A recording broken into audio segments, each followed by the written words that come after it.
Today I'm on this 2015 Toyota Highlander. This is my buddy's vehicle, and he's repaired some of the coil packs already. Just one. Just one. And now we're going to use this scanner to confirm that the code went away. Well, hopefully it went away. All right, step one, plug it in. Find your diagnostics port. There we are. A light indicates it's powered on. I downloaded the app already. Scan the QR code after downloading the app and open up your app.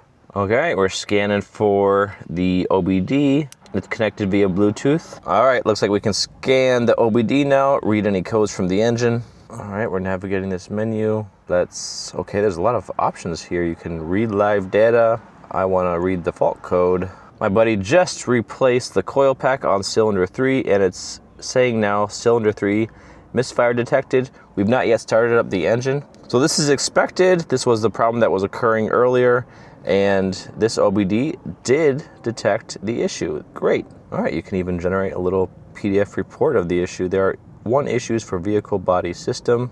Let's start the engine, see what's going on here. All right, the engine started. I doubt the code's gonna disappear on its own. We might have to clear the code. Read fault code again. So now it says pending. That's cool. You can go search and then automatically searches the internet for that code. That's useful. All right, do we want to clear fault code? Yeah. Clear fault code. Yes.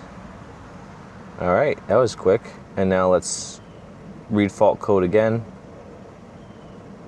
No fault code. And there's no check engine light, that's good.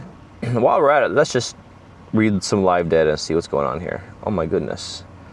You can do, this is cool. Did you see all this stuff? You can read live data. Let's check these things. Giving it some gas, it's moving around, doing things, that's cool. I can imagine that can be useful. Engine RPM, engine coolant temperature, very nice. This looks like some advanced stuff. I'm pretty impressed with this diagnostics computer. All right, so Cameron fixed this engine. I'm really proud of him. Nice work, Cameron. And this thing helped quite a bit. I'm really impressed within this little device. There's all kinds of functionality, and it's a great price. So check it out in the description below. The link is there to find this on Amazon.